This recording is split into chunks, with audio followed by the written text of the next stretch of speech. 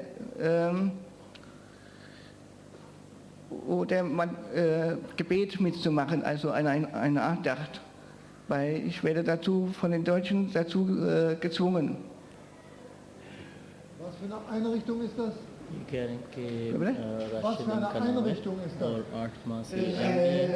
Einrichtung von der Diözese Regensburg, eine katholische اور وہاں پہ ان کے ساتھی ان کو مجبور کرتے ہیں کہ یہ وہ سور کھائیں یا شراب پئیں تو کیا کر سکتے ہیں؟